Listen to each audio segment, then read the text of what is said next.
Indian union മുസ്ലിം ലീഗിൻ്റെ general secretary, parliament member തുടങ്ങിയ എല്ലാ പദവികൾക്കുമപ്പുറം സയ്യിദ് മുഹമ്മദ് അലി ശിഹാബ് തങ്ങളുമായുള്ള കുഞ്ഞാലിക്കുട്ടി സാഹിബിൻ്റെ ബന്ധം ഒരു നേതാവും അനുയായിയും നേതാവും സഹപ്രവർത്തകനും പ്രസിഡൻറ്റും ജനറൽ സെക്രട്ടറിയും ഒന്നും ആയിരുന്നില്ല.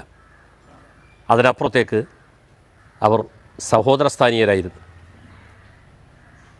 ശിഹാബ് തങ്ങളുടെ പിതാവ് മഹാനായ പാണക്കാട് PMSA പൂക്കോയ തങ്ങളുടെ കരം പിടിച്ച് പൊതുജീവിതത്തിലേക്ക് വന്ന PK കുഞ്ഞാലിക്കുട്ടി സാഹിബ് തൻ്റെ ഗുരുവും നേതാവും ജ്യേഷ്ഠസ്ഥാനീയനുമെല്ലാമായ സയ്യിദ് മുഹമ്മദ് അലി ശിഹാബ് തങ്ങളെ ഓർത്തെടുക്കുകയാണ്. ആ സഹയാത്രയെ നമ്മോട് പങ്കുവെക്കുകയാണ്. ശിഹാബ് തങ്ങൾ ഇപ്പോൾ നമ്മൾ പറഞ്ഞ പോലെ ഒരു കേവലമായ നേതാവും എന്നുള്ള ഒരു ബന്ധമല്ല, അതിനപ്പുറത്തേക്ക് ഏത് പ്രായത്തിലായിരിക്കും, എപ്പോഴായിരിക്കും തങ്ങളെ ആദ്യമായി കണ്ടിട്ടുണ്ടാവുക? ഓർത്തെടുക്കാൻ കഴിയുന്നുണ്ട്.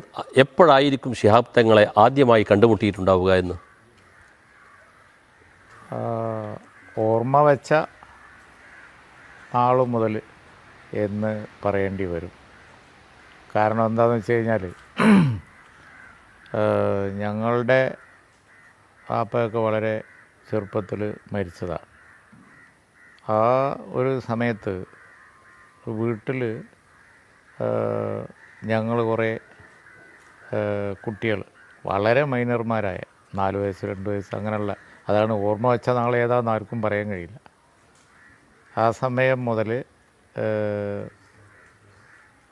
പാണക്കാട് PMSA പൂക്കോയ തങ്ങപ്പാപ്പ ആയിട്ടുള്ള ആ ഒരു കുടുംബത്തിൻ്റെ ബന്ധം കണ്ടുകൊണ്ടാണ് ഞാൻ ഇങ്ങനെ ഓരോ പ്രായത്തിൻ്റെ ഓരോ ഘട്ടം അങ്ങനെ കടന്ന് വരുന്നത്.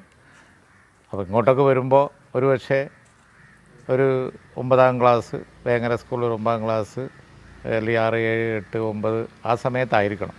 ഓർമ്മയിൽ നിൽക്കുന്നത് 10ാം ക്ലാസ് പരീക്ഷയ്ക്ക് ഒരുങ്ങുമ്പോൾ നല്ല ടെൻഷനുള്ള ഒരു ഏർപ്പാടാണുള്ളത്. 10ാം ക്ലാസ് SSLC പരീക്ഷ എഴുതുമ്പോൾ അവിടെ വന്ന് പാനെ കൊണ്ട് ദ്വാരപ്പിക്കാൻ വേണ്ടി വന്ന, അതെന്നും എൻ്റെ സ്മൃതിപഥത്തിലുള്ള ഒരു ദിവസമാണ്. പരീക്ഷ എഴുതാൻ പോകുമ്പോൾ ഒന്ന് അവിടെ പോയി ദ്വാരനാള എന്ന് പറഞ്ഞ് അമ്മ പറഞ്ഞ് അങ്ങനെ ഇവിടെ വന്ന് ജ്യേഷ്ഠനുണ്ട് വന്ന്, അന്നിവിടെ എല്ലാവരും ഉണ്ട്.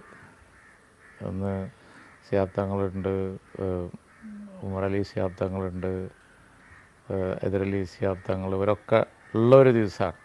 സാദിഖ് വളരെ കുട്ടിയാണ്, അപ്പോൾ അതുകൊണ്ട് എൻ്റെ ഓർമ്മയിലങ്ങ് വരുന്നില്ല, ആ സമയത്ത് വരുന്നില്ല.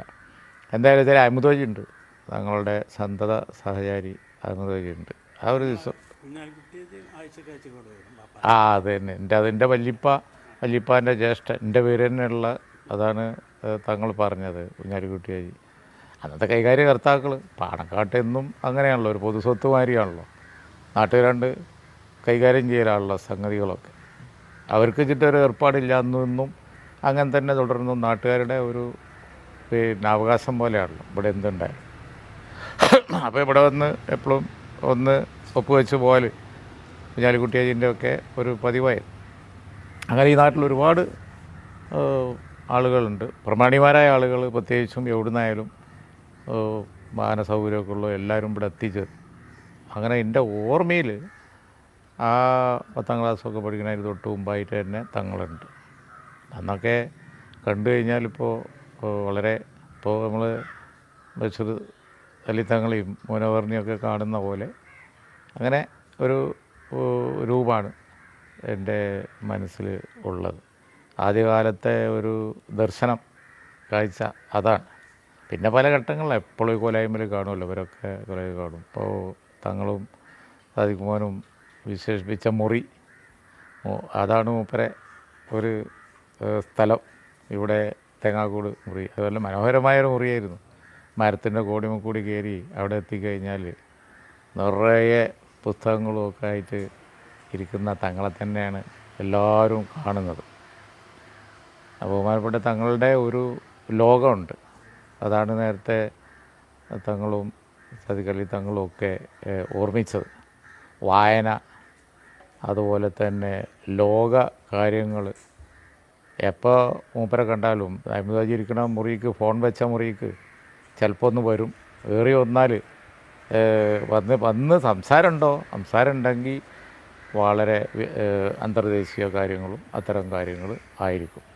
ഇതൊക്കെ നേരത്തെ വിശേഷിപ്പിച്ച ഈ ആളുകളൊക്കെ തങ്ങളുടെ ഓരോ ഹീറോസാണ്. കേണൽ അബ്ദുൽ നാസർ, അസദ്, അതുപോലെ തന്നെ ഹുസൈൻ രാജാവ്. കാലത്തെ രാഷ്ട്രീയവും ആ കാലത്തെ അന്തർദേശീയ വിഷയങ്ങളൊക്കെ അതാണ്. സൂയസ് കനാൽ, എന്ത് കേൾക്കണമെങ്കിലും മൂപ്പരെടുത്ത് വന്നാൽ മതി. അഹമ്മദാജി ഒന്ന് തമാശയായിട്ട് തന്നെ പറയും, നീ കുറച്ച് ഇങ്ങനത്തെ കാര്യങ്ങളൊക്കെ കേട്ടോ, കോയമ്മോനോട് ചോദിച്ചു നോക്ക്. കോയമ്മോൻ എന്നാണ് പറയാം, കോയമ്മോനോട് ചോദിച്ചു നോക്കുക അറിയും. അങ്ങനെ വളരെ ഏളി ഓർമ്മയാണ് എനിക്ക് തങ്ങളെക്കുറിച്ച് ഉള്ളത്. അപ്പോൾ ചെറുപ്പത്തിലേ അത് ഞാൻ ഈ പറഞ്ഞതൊക്കെ പല ഘട്ടങ്ങളിലാണ്. പക്ഷേ ആദ്യത്തെ ഓർമ്മ എന്ന് പറയുന്നത് ആ ഒരു സമയത്താണ്. ആ ഒരു സമയത്തുള്ള, ഇവരൊക്കെ കുട്ടികളായിരിക്കണം, ആ ഒരു സമയത്തുള്ള ഓർമ്മ തന്നെ എനിക്കും ഉണ്ട്. പിന്നെ അതാണ് ആദ്യം ഓർമ്മ പറയും. ഈ കൊലായിൽ അങ്ങനെ ഒരുപാട് ആൾ, എല്ലാം പുതുമയാണ് അന്ന് ഇവിടെ വന്നാൽ. ഇപ്പോൾ നമ്മൾ വന്ന് ഇരിക്കുന്ന ഈ മുറ്റത്ത് അന്ന് വന്ന് നോക്കുമ്പോൾ എല്ലാം പുതുമയാണ്. കാണാത്തതൊക്കെ ഇവിടെ കാണാം. ഒരുപാട് മനുഷ്യന്മാർ, അതുപോലെ തന്നെ പല ജാതി ആളുകൾ, അന്നത്തെ നിലയിൽ പല ജാതി കാറുകൾ, അങ്ങനെ പലതും കാണാത്തതൊക്കെ ഇവിടെ വന്നാൽ കാണാം. കുറച്ച് നേരം ഇപ്പോൾ ഞങ്ങൾ നേരത്തെ പറഞ്ഞാൽ തന്നെ നമ്മൾ അങ്ങനാണ്ട് ചെല്ലൂല, അവിടെ ഇവിടെയൊക്കെ മാറി നിൽക്കും. നമ്മൾ സെറ്റൊക്കെ ഉണ്ടെങ്കിൽ അവിടെയൊക്കെ മാറി നിന്നിങ്ങനെ നോക്കും. അപ്പോഴാണ് നേതാക്കന്മാർ വരുന്നു പോണു. അന്നും ഇന്നും അത് ഒരേപോലെ തന്നെ പോകുന്നൊരു സംഗതിയാണ്. 1958 അദ്ദേഹം ഈജിപ്ത് പോകുന്നത്. 58 പോയി 66 തിരിച്ചു വന്നു. അത് കഴിഞ്ഞ് ഏതാണ്ട് 71 വരെയുള്ള ഒരു കാലം പൊതുരംഗത്ത് അത്ര സജീവമല്ല. വല്ലപ്പോഴും പ്രസംഗിക്കാൻ പോകും. പിന്നെ എഴുത്ത്, വായന, പത്രങ്ങൾക്ക് നേരത്തെ ഇവിടെ പറഞ്ഞതുപോലെ, പിന്നെ ചൂണ്ടിക്കാണിച്ച പോലെ പിന്നെ പത്രങ്ങൾക്ക് ലേഖനങ്ങൾ എഴുതുക, ഈജിപ്തിലെ തന്നെ പല സാഹിത്യങ്ങളും ഇവിടെ പരിഭാഷപ്പെടുത്തി കൊടുക്കുക, അങ്ങനെയൊക്കെയായിരുന്നു. അപ്പോൾ 71 ആ ഒരു കാലം കഴിഞ്ഞ ആ ഒരു ഘട്ടം എന്ന് പറയുന്നത് ഇപ്പോൾ കുഞ്ഞാലിക്കുട്ടി സാഹിബ് തളിപ്പറമ്പിലൊക്കെ പഠിക്കുന്ന ഇതും MSF ഒരു കാലഘട്ടമാണ്. അത് കഴിഞ്ഞ് തങ്ങൾ പൊതുരംഗത്തേക്ക് വരുന്നു. താമസിയാതെ കുഞ്ഞാലിക്കുട്ടി സാഹിബ് ഇവിടുത്തെ മലപ്പുറത്തെ പ്രാദേശിക രാഷ്ട്രീയത്തിൽ ഇവിടുത്തെ പൊതുരംഗത്ത് വരുന്നു. അപ്പോൾ ഏതൊരു ഘട്ടം മുതലാണ് ആ ഒരു, പിന്നെ അതൊരു ഉറ്റ സൗഹൃദത്തിലേക്ക്, ഒരു ആത്മബന്ധത്തിലേക്ക്, ഒരു സഹയാത്രയിലേക്ക് വരുന്നുണ്ട്. അത് ഏതൊരു ഘട്ടം മുതലാണ് അത് വലിയ അടുപ്പത്തിലേക്ക് വരുന്നത്? അത് ഈ പറഞ്ഞതുപോലെ കോളേജ് പഠനം കഴിഞ്ഞ് വന്ന് ഞാൻ കുറച്ച് കാലം ഇവിടെ മുനിസിപ്പൽ ചെയർമാനൊക്കെ ആകുന്നതിൻ്റെ മുമ്പ് കുറച്ച് കാലം ഒരു ദിവസം ഇവിടെ വന്നിട്ട് പറഞ്ഞു തങ്ങളോട്, നമ്മളൊരു കച്ചവടം ബിസിനസ് തുടങ്ങേണ്ട പരിപാടി ഇട്ടു. ജ്യേഷ്ഠവും ഞങ്ങളെല്ലാം കൂടി. അന്ന് ഇവിടെ ഒരു തുണിഷാപ്പ് തുടങ്ങി മലപ്പുറത്ത്. അത് വന്നിട്ട് തന്നെ ഉദ്ഘാടനം ചെയ്തത് പാണ്ടി ടെസ്റ്റോറി എന്ന് പറഞ്ഞിട്ട് ഒരു ഓട്ടോമൊബൈൽസ് ഉണ്ടായിരുന്നു മൂത്താപ്പാന്. അതിന് അതേപോലെ തന്നെ ഒരു വലിയ സംഗതി നമ്മൾക്കും തുടങ്ങുകയെന്ന് പറഞ്ഞുകൊണ്ട് പാണ്ടി ടെക്സ്റ്റൈൽസ് തുടങ്ങി. സ്വന്തമായിട്ടൊരു ബിൽഡിങ് മലപ്പുറത്ത് അങ്ങാടിയിൽ അവിടെ ഒരു ടെക്സ്റ്റൈൽസൊക്കെ തുടങ്ങി. വലിയ, അന്നത്തെ നിലയിൽ വലിയ സംഗതിയാണത്. അത് വന്ന് ഉദ്ഘാടനം ചെയ്ത് അതിൻ്റെ മാനേജിങ് പാർട്ട്ണറായി ഞാനിങ്ങനെ ഒരു 1.5 കൊല്ലം ഉണ്ടായിരുന്നു. ആ ഒരു സമയത്താണ്, അന്ന് നാസായി മന്ത്രിയാണ്, TV തോമസ് വ്യവസായ മന്ത്രിയാണ്. അപ്പോൾ അവിടെ ഒരു സ്പിന്നിങ് മില്ല് ഉണ്ടാക്കണ, ഈ മലപ്പുറം സ്പിന്നിങ് മില്ല് ഉണ്ടാക്കുന്ന പരിപാടിയാണ്. അതിൻ്റെ തലപ്പത്ത് അന്ന് ഇവർ മന്ത്രിമാരെല്ലാം കൂടിയിട്ട് ആലോചിച്ചിട്ട് തങ്ങളെ വെച്ചു, സിയാബ് തങ്ങളെ വെച്ചു. അതിൻ്റെ ചീഫ് പ്രൊമോട്ടർ വെച്ചു. അതിലൊരു മെമ്പറായി ഞാൻ. അങ്ങനെ അതിൻ്റെ ഈ കമ്മിറ്റി ബോർഡ് മീറ്റിംഗ് കൂടും. അതാണ് ആദ്യത്തെ മൂപ്പരായിട്ട് ഒന്നിച്ചു കൂടിയ ഒരു മീറ്റിങ്ങും കാര്യങ്ങളൊക്കെ. അങ്ങനെ ആരംഭമാണ്. പിന്നെ സ്പിന്നിങ് മില്ലിൻ്റെ ഷെയർ വിരിക്കാൻ പോലായി പിന്നെ എനിക്ക് വീഡിയോ നോക്കാനൊന്നും നേരമില്ല. പിന്നെ ഇങ്ങനെ ഞാൻ MSFൻ്റെ ട്രഷററുമാണ്. അത് പിന്നെ ചെറിയ പ്രസംഗം ഇപ്പോൾ MSF കുട്ടികളെ നടക്കണ മാതിരി അങ്ങനെ നടക്കും. പിന്നെ പണ്ടേ ഇങ്ങനെ തളിപ്പറമ്പ് പഠിക്കണമെന്ന് തങ്ങൾ വരും, കണ്ണൂരെ പരിപാടിക്ക് പോയി തങ്ങൾ കാറിൽ വരും. അപ്പോൾ ഹോസ്റ്റലിൻ്റെ അവിടെ കാർ നിർത്തിക്കാണ്ട് അഹമ്മദാജി അല്ലേ, അപ്പോൾ കാറിലുണ്ടാവും. ഹോണടിക്കുമ്പോൾ ഞാൻ ഓടി വരുന്നൊരു കാറ് കയറും. എന്നിട്ട് എവിടെയെങ്കിലുമൊക്കെ പരിപാടി ഉണ്ടെങ്കിൽ കൂടെ പോകും. അത് പതിവുണ്ടായിരുന്നു. അപ്പോൾ ആ ഒരു തങ്ങൾ ചിലപ്പോൾ പോകാൻ കഴിയാതായി വന്നു കഴിഞ്ഞാൽ എല്ലാവരെയും പറഞ്ഞേക്കും. അങ്ങനെയൊക്കെ കണ്ടിട്ടുണ്ട്. പക്ഷേ ഈ ഒരു സമയത്താണ് അടുപ്പം വന്നത്, എവിടെ ഈ സ്പിന്നിംഗ് മില്ലിൻ്റെ സമയത്ത്. പിന്നെ മുനിസിപ്പൽ തിരഞ്ഞെടുപ്പ് വന്ന് അപ്പോഴേക്ക് തങ്ങൾ മരിച്ചു. തങ്ങൾ പിന്നെ ഇഹലോകവാസം പിടിഞ്ഞു. അപ്പോൾ തെങ്ങുപാപ്പ പോയി. അപ്പോൾ ആ സമയത്ത് പ്രസിഡൻ്റായിട്ട് മൂപ്പര് വന്നു. അപ്പോൾ CH ഒക്കെ ഉണ്ട്, എനിക്കിപ്പോഴും നല്ല ഓർമ്മയുണ്ട്. ഈ ഇവിടെ നിറയെ ആളായിരുന്നു, ആരാഞ്ഞി പ്രസിഡൻ്റ് എന്നൊക്കെ ഉള്ളത്. അപ്പോൾ ഈ കണ്ട ജനമൊക്കെ ഒരാൾക്കേ അടങ്ങുള്ളൂ, അത് പിന്നെ പാണക്കാട്ട് നിന്ന് ആരെങ്കിലും വേണം എന്ന് CH പറഞ്ഞു എന്നും അങ്ങനെ പിന്നെ എല്ലാവരും കൂടി ആലോചിച്ച് തങ്ങളെ പ്രസിഡൻ്റാക്കി എന്നൊക്കെ പറയുന്ന ആ ഒരു സമയം. അപ്പോൾ തൊട്ട് പിന്നെ കുറച്ചങ്ങനെ പോയപ്പോൾ ഞാനും മുനിസിപ്പാലിറ്റിക്ക് ഈ വാർഡിൽ, പാണക്കാട് വാർഡിൽ മത്സരിക്കാൻ വന്നു. അത് അപ്പോഴേക്ക് പിന്നെ ശിഹാബ് തങ്ങൾ ആയിട്ടുണ്ട്. അത് തീരുമാനിച്ചതൊക്കെ തങ്ങൾ തന്നെ. അപ്പോൾ പിന്നെ അത് ഒരു യാത്രയാണ്. പിന്നെ ആ യാത്ര അങ്ങ് തുടർന്ന് പോയി. 2.5 കൊല്ലം കഴിഞ്ഞപ്പോഴേക്ക് ഞാൻ MLA ആയി. അപ്പോൾ അതൊക്കെ ഇങ്ങനെ പാണക്കാട് നിന്ന് ആലോചിച്ചെടുത്ത അന്നത്തെ ഓരോരോ രാഷ്ട്രീയ തീരുമാനങ്ങളാണ്. അതൊക്കെ തങ്ങൾ തന്നെ എടുത്ത തീരുമാനങ്ങളാണ്.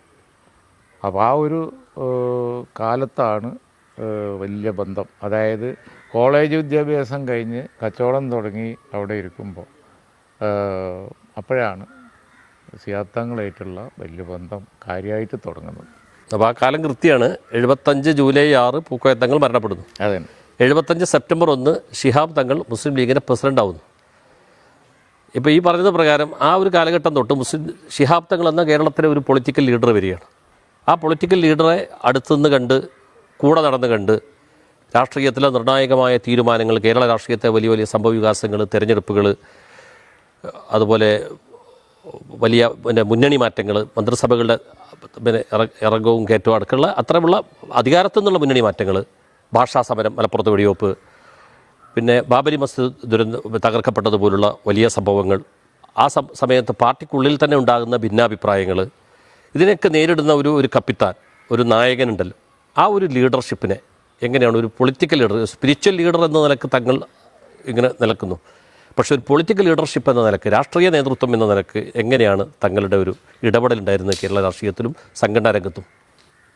അല്ല, തങ്ങളുടെ ആ ഒരു വ്യക്തി പ്രവാഹത്തിൽ, ഉറച്ച വ്യക്തിത്വത്തിൻ്റെ ആ ശക്തിയിലാണ് എല്ലാവരുടെയും നിപ്പ്. അപ്പോൾ ഇനിയിപ്പോൾ ഞാൻ അസംബ്ലി പാർട്ടി ലീഡറായി ഒരു 91 വന്നപ്പോൾ ആ തീരുമാനം തന്നെ വാസ്തവത്തിൽ ഒരു അന്നത്തെ നിലയിൽ വലിയൊരു റെവല്യൂഷണറി തീരുമാനമായിരുന്നു. അന്ന് ഒരുപാട് സീനിയേഴ്സ് ഉണ്ടായിരുന്നു. അപ്പോൾ വളരെ ആലോചിച്ച് എടുത്ത ഒരു തീരുമാനം പോലെയാണ് അന്ന് ആ തീരുമാനം വന്നത്. അതിന് ശേഷം 91 ശേഷം മന്ത്രിസഭ വന്നു, മന്ത്രിസഭ വരുന്നു, മന്ത്രിസഭകൾ പോകുന്നു. അതുപോലെ ഇപ്പോൾ വിശേഷിപ്പിച്ചതുപോലെ സന്നിഗ്ധ ഘട്ടങ്ങൾ, പാർട്ടി ഭിന്നിപ്പുകൾ വരുന്നു. ഇപ്പോൾ ബാബരി മസ്ജിദ് പ്രശ്നം വന്നപ്പോൾ മുസ്ലിം ലീഗിൽ നിന്നല്ല, ഇന്ത്യയിലുള്ള ഒട്ടുമിക്ക രാഷ്ട്രീയത്തിലും വലിയ മാറ്റങ്ങൾ വന്ന ഒരു ഘട്ടമാണ്. പല സംസ്ഥാനങ്ങളിലും ന്യൂനപക്ഷങ്ങൾക്കിടയിൽ തീവ്രവാദ വന്ന, ചെന്നൈയിലൊക്കെ തമിഴ്നാട്ടിലൊക്കെ വലിയ ഡെവലപ്മെൻറ്റ് വന്ന, ബോംബെയിൽ വലിയ മാറ്റം വന്ന, അന്നത്തെ നിലയിൽ രാഷ്ട്രീയ മാറ്റം വലുതായി വന്നൊരു ഘട്ടമാണ്. അത് 92 നമ്മൾ മന്ത്രിസഭയിലുള്ള ആ ഒരു സമയത്താണ്. അപ്പോൾ ഇങ്ങനെയുള്ള ഘട്ടങ്ങളിലൊക്കെ എന്താണെന്ന് വെച്ച് കഴിഞ്ഞാൽ, ഇപ്പോൾ ഒരു കമ്മിറ്റിയാണ് കൂടിയാൽ ചർച്ച പലതും നടന്നാലും ശരി, പല ജാതി അഭിപ്രായം ഓരോരുത്തർ പറഞ്ഞ് ഇതായാലും ശരി, ഇനിയിപ്പോൾ നമ്മൾ എന്താ വേണ്ടി എന്ന് ചോദിക്കുമ്പോൾ എല്ലാവരും കൂടി ഇങ്ങനെ ആലോചിച്ചു അപ്പോൾ തന്നെ ഒരു കൺക്ലൂഷനിലെത്തി തങ്ങൾ ഒരു തീരുമാനം അങ്ങോട്ട് പറഞ്ഞാൽ പിന്നെ നിശബ്ദമാണ്. അത് ആ കൂടിയ കമ്മിറ്റി മാത്രമല്ല, ജനങ്ങൾ മൊത്തം അങ്ങോട്ട് അംഗീകരിക്കും. അങ്ങനത്തെ ഒരു സംവിധാനം അധികം രാഷ്ട്രീയ പാർട്ടികൾക്കും ഇല്ല. അതാണ് അവരുടെയൊക്കെ ഒരു പ്രശ്നം. നമ്മളെ അന്നത്തെ നിലയിൽ മീഡിയക്കാർ കളിയാക്കുമായിരുന്നു, തക്ക സമയത്ത് യുക്തമായ തീരുമാനം എടുക്കുമെന്ന് പറയും. അതായത് നമ്മൾ കഴിച്ചിലായാലും അങ്ങനെയാണെന്നാണ് പറയുന്നത്. തക്ക സമയത്ത് യുക്തം അല്ലേ എന്ന് പത്രക്കാർ നമ്മളെ നോക്കി ഇങ്ങോട്ട് ഇതാക്കും. ഇതെല്ലാം തങ്ങളെ ഏൽപ്പിക്കും. തങ്ങളെ അധികാരപ്പെടുത്തി എന്ന് പറഞ്ഞാൽ അതാണ് ഫുൾ സ്റ്റോപ്പ്. പിന്നെ അവസരോചിതം തീരുമാനങ്ങൾ പറഞ്ഞു കഴിഞ്ഞാൽ അത് പ്രായോഗികമാവും. ബാപ്പത്തങ്ങളെ കാലത്തും അങ്ങനെ തന്നെ, പൂക്കോയത്തങ്ങളെ കാലത്തും അങ്ങനെ തന്നെ, ശിഹാബ്ദങ്ങളുടെ കാലത്തും അങ്ങനെ തന്നെ. എപ്പോഴും ആ പാരമ്പര്യം സയ്യിദ് ഹൈദരലി ശിഹാബ്ദങ്ങളുടെ സമയത്തും നമ്മൾ തുടരുന്നതിൻ്റെ കാരണം അത് തന്നെയാണ്. അപ്പോൾ അങ്ങനെ പ്രതിസന്ധി ഘട്ടങ്ങളൊക്കെ പലതും ചരിത്രത്തിൽ വന്നിട്ടുണ്ട്. ചില്ലറ പ്രതിസന്ധികളൊന്നും അല്ല വന്നത്.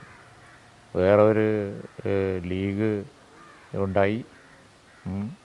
അതുപോലെ തന്നെ തങ്ങളുടെ കാലത്തും ഒരു പിന്നെ പിളർപ്പുണ്ടായി. അത് കഴിഞ്ഞ് എല്ലാം യോജിച്ചു. ബാബരി മസ്ജിദിൻ്റെ വിഷയം വന്നപ്പോൾ വീണ്ടും ഒരു പ്രശ്നമുണ്ടായി. അപ്പോൾ അതൊക്കെ സംഭവിച്ചാലും ശരി, തങ്ങളെന്ന ആ വലിയ വ്യക്തിത്വത്തിൻ്റെ അതിൻ്റെ ഒരു ഇലക്ട്രിക് ഇഫക്റ്റ് ഉണ്ട്. എന്താ പറയുക, ഞാൻ അങ്ങനെയാണ് പറയുന്നത്. അതിൻ്റെ ഒരു ഇതുകൊണ്ട് നമുക്ക് പ്രശ്നമില്ലാതെ പോകും, പാർട്ടിക്ക് പ്രശ്നമില്ല. പക്ഷേ പിൽക്കാലത്ത് പൊതുസമൂഹം അത് ഉപയോഗപ്പെടുത്തി. VR കൃഷ്ണയ്യർ ഇവിടെ വന്നിട്ട് പറഞ്ഞത് എനിക്ക് ഓർമ്മയുണ്ട്. ചാടിക്കടന്നാണ് വന്നത്. കേരളം ഒട്ടാകെ അന്ന് ഇപ്പോഴത്തെ ഈ ലോക്ക്ഡൗൺ പോലെ വാനൊന്നും വരാത്ത സ്ഥിതി ഉണ്ടായി.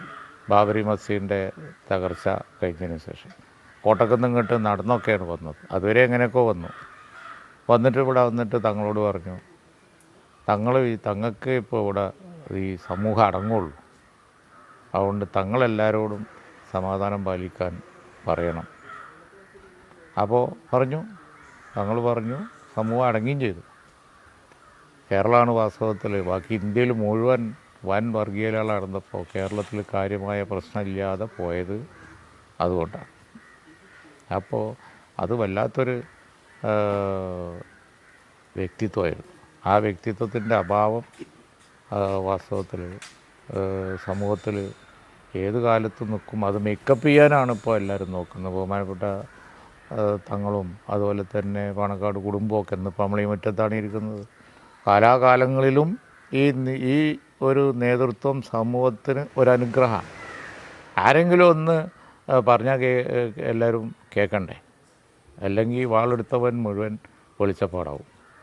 ആ ഒരു സ്ഥിതി പൊതുവിൽ ഈ കേരളത്തിലെ ഈ മുസ്ലിം ന്യൂനപക്ഷത്തിനും അതുവഴി പൊതുസമൂഹത്തിനും അതിൻ്റെ ഗുണം കിട്ടിപ്പോരുന്നത് ശക്തമായ ഒരു ലീഡർഷിപ്പ് ഉള്ളതുകൊണ്ടാണ്. അതാണ് ഈ നേതാക്കന്മാരൊക്കെ കാണിച്ച് കൊടുത്തത്. കേരള രാഷ്ട്രീയം തന്നെ അനിശ്ചിതത്വമായിരുന്നു. വാഫി തങ്ങളുടെ ഇടപെടലിന് ശേഷമാണ്, അല്ലെങ്കിൽ 2.5 കൊല്ലം ഒരു ഗവൺമെൻറ് ഇവിടെ പോവുള്ളൂ. അതിൻ്റെ ഇടയ്ക്ക് ഗവൺമെൻറ് പൊളിയും. കേരളത്തെ ഏറ്റവും അധികം ബാധിച്ച പ്രശ്നം ഗവൺമെൻറ്റുകളൊന്നും വാഴൂല, തകർന്നു വീഴുന്നതായിരുന്നു. അത് നിർത്തിച്ചത് വാഫി തങ്ങളാണ്. അതുപോലെ പിന്നെ പൂക്കത്തങ്ങൾ വന്നപ്പോൾ തന്നെ ഉറച്ച ലീഡർഷിപ്പിൻ്റെ ഗുണം ഈ UDF പ്രസ്ഥാനത്തിന് കിട്ടി. അതുപോലെ ശിഹാബ്ദങ്ങൾ വന്നപ്പോൾ അതൊന്നും കൂടി ശക്തി കൂടി.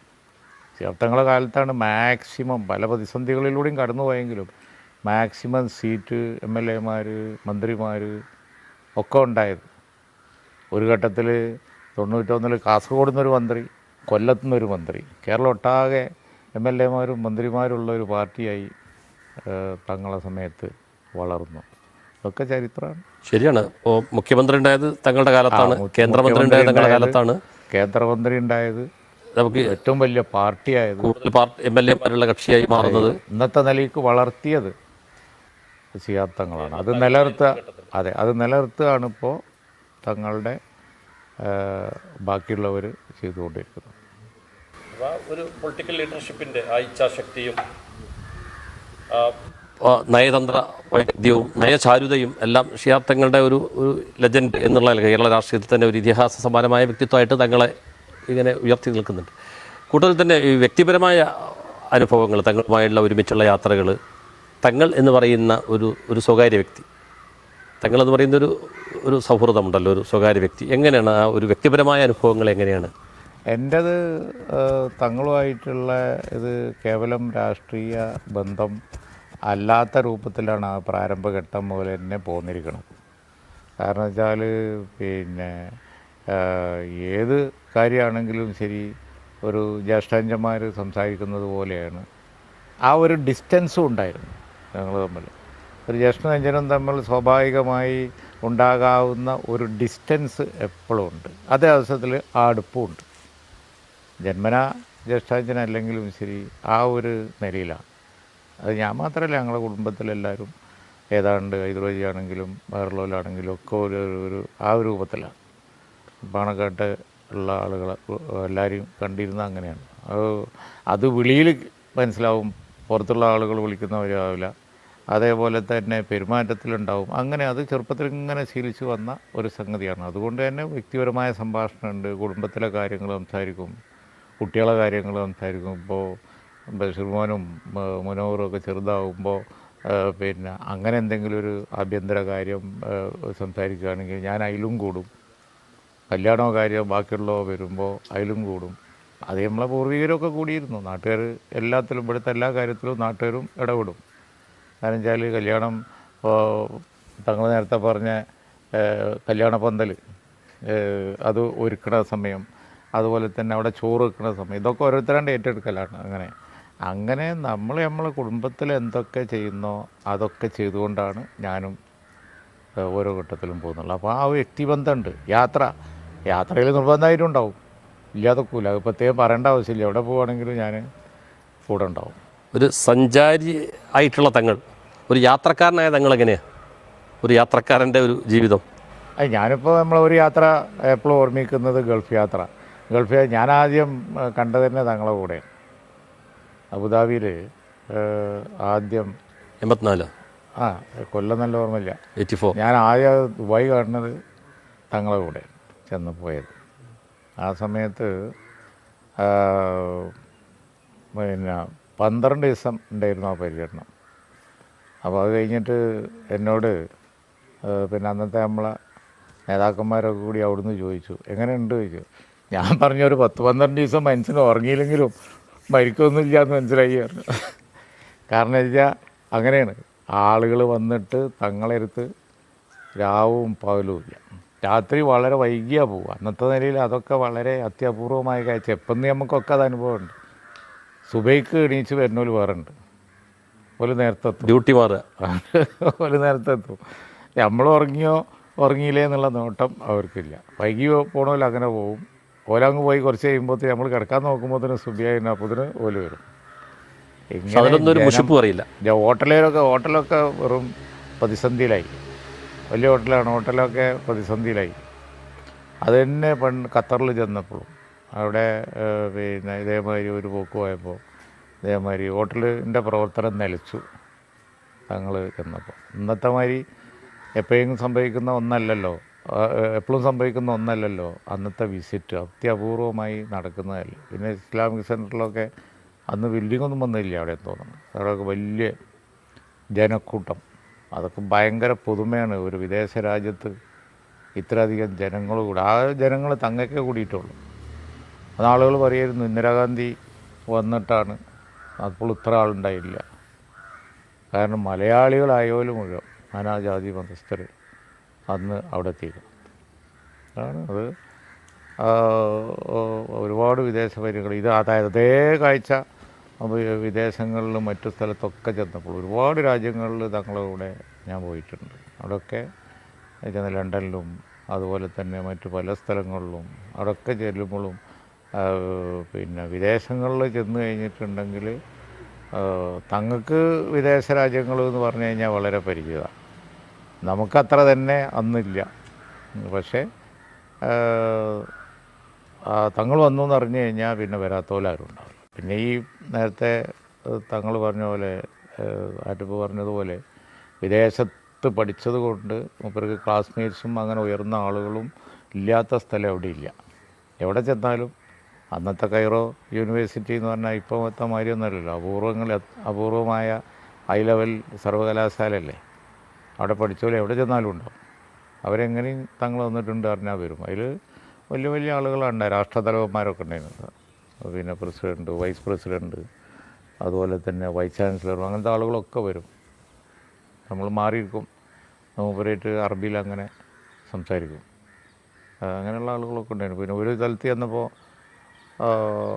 ഈ നോമ്പ് ഇത് റബീഉൽ അവ്വലിൻ്റെ അങ്ങനത്തെ ഒരു മാസമാണ്. അപ്പോൾ പ്രോഫറ്റിനെ കുറിച്ച്, അതായത് നബി സല്ലല്ലാഹു അലൈഹി വസല്ലമയെ കുറിച്ച് ഓരോ ചരിത്രം ഇങ്ങനെ ഓരോരുത്തരൊരു, അതൊരു എനിക്ക് തോന്നുന്നു എൻ്റെ ഓർമ്മയിൽ ഇപ്പോൾ അതൊരു കവി സാഹിത്യകാരന്മാർ എഴുത്തുകാരുടെയൊക്കെ ഒരു സദസ്സാണ്. ഓരോരുത്തരും ഓരോ സംഭവങ്ങൾ ഇങ്ങനെ പഴയ കാലത്ത് യുദ്ധകാലത്ത് അന്ന് യാത്രയിൽ പിന്നെ നബി തിരുമേനിക്കുണ്ടായ അനുഭവം എന്നൊക്കെ പറഞ്ഞിട്ടൊരു കാര്യം പറയാം. വേറെ ആൾ വേറൊരു പിന്നെ ഗാനരൂപത്തിൽ അത് അവതരിപ്പിക്കുക. ഇങ്ങനത്തെ ഒരു സദസ്സിൽ ഒരിക്കൽ ഞങ്ങൾ ചെന്ന് വിട്ടു. നമ്മളിങ്ങനെ ഇരുന്നു. അറബിയിലാണ് അധികം. അതിൻ്റെ ഇടയിൽ നിന്ന് എല്ലാവരും ഏതാണ്ട് എല്ലാവരും കഴിഞ്ഞപ്പോൾ തങ്ങൾ ചൂണ്ടി ഒരാൾ അവരെ കൂട്ടത്തിൽപ്പെട്ട. ഞാനാകെ അന്തം വിട്ടത്. ഇപ്പോൾ എന്താ ഇവരെ കൂട്ടത്തിൽ പറയുക, ഇംഗ്ലീഷിൽ വല്ലതും 2 വാക്ക് പറയുമായിരിക്കുമെന്ന് വിചാരിച്ചു ഞാനിങ്ങനെ ശ്വാസം കൈ പിടിച്ച് ഇരിക്കുന്ന സമയത്ത് തങ്ങൾ നീട്ടിയിട്ട് അറബിയിൽ ഒരു 5-10 മിനിറ്റാണ്ട് സംസാരിച്ചു. ആ എല്ലാം ഭയങ്കര സദസ്സ് അവർ വളരെ ഇളകി. അവരെ അറബിയിൽ ഇങ്ങനെ ഭയങ്കര അഭിനന്ദിച്ച എല്ലാവരും പറഞ്ഞു. അപ്പോൾ എനിക്ക് ഞാൻ ചോദിച്ചു, എന്താ ഇപ്പോൾ നിങ്ങൾ പറഞ്ഞത് ചോദിച്ചാൽ, അപ്പോൾ എനിക്കൊന്നും മനസ്സിലായില്ലല്ലോ. അവനല്ല, അവർ നല്ല അറബിയാണ്, ലിറ്ററേച്ചർ അറബിയാണെന്നാണ് അവർ പറയുന്നത്. ഞാൻ കയറൊന്ന് പഠിച്ചാൽ അത് വെരി കൊളോക്കിയൽ ഭാഷയാണ് പറയുന്നത്. ഞാൻ പറഞ്ഞത് നല്ല സാഹിത്യമാണെന്നാണ് അവരെന്നിട്ട് അഭിനന്ദിക്കുകയാണെന്ന് പറഞ്ഞു. അപ്പോൾ എവിടെ ചെന്ന് കഴിഞ്ഞാലും വിദേശങ്ങളിലൊക്കെ ചെന്ന് കഴിഞ്ഞാൽ മൂപ്പരവിടെ സദസ്സിലേക്ക് കടന്നു വന്ന ഏറ്റവും വലിയ സാന്നിധ്യമായി എല്ലാവരും മൂപ്പരെ കാണും. അത് ആ വ്യക്തിത്വത്തിൻ്റെ ഒരു പ്രത്യേകതയാണ്. ഇത് ഈജിപ്തിലിപ്പോൾ അറബ് സാഹിത്യത്തിൽ മാസ്റ്റർ ബിരുദമായിരുന്നു. പിന്നെ ഒരുപാട് ഭാഷകൾ കൈകാര്യം ചെയ്യാനുള്ള കഴിവ്. അപ്പോൾ അത് നമ്മുടെ ഈ നാഷണൽ പൊളിറ്റിക്സിലും അതുപോലെ തന്നെ ഇപ്പോൾ നേരത്തെ പറഞ്ഞ പോലെ ഇൻ്റർനാഷണൽ ഇതിലൊക്കെ ഈ മറ്റ് ആളുകൾക്കിടയിൽ തങ്ങളോടുള്ളൊരു അറ്റാച്ച്മെൻറ്റ് എങ്ങനെയായിരുന്നു? വലിയ നാഷണൽ ലീഡേഴ്സിനൊക്കെ, വിവിധ കക്ഷി നേതാക്കന്മാർ, രാഷ്ട്രീയന്മാർ? വലിയ ബഹുമാനമായിരുന്നു. ഞാൻ മന്ത്രിയായിരിക്കുന്ന സമയത്ത് തങ്ങളെ കൂടെ ഡൽഹിയിൽ പല പ്രാവശ്യം പോയിട്ടുണ്ട്. പിന്നെ അഹമ്മദ് സാഹിബൊക്കെ അവിടെ മന്ത്രി അല്ലാതുള്ള സമയത്തും ചെന്നപ്പോൾ ഞാൻ കണ്ടിട്ടുണ്ട്. അഹമ്മദ് സാഹിബ് മന്ത്രിയാകുമ്പോൾ പിന്നെ ഒരുപാട് രാഷ്ട്രതലവന്മാരൊക്കെ ആയിട്ട് പിന്നെ ആ നിലയിൽ തന്നെ ഇടപെടാനുള്ള സന്ദർഭമൊക്കെ വന്നു. അതൊന്നും ഇല്ലാത്ത സമയത്ത് തങ്ങൾ ചെല്ലുന്ന സമയത്തും തങ്ങൾക്ക് കിട്ടുന്ന റിസപ്ഷൻ ഒന്ന് വേറെ തന്നെ.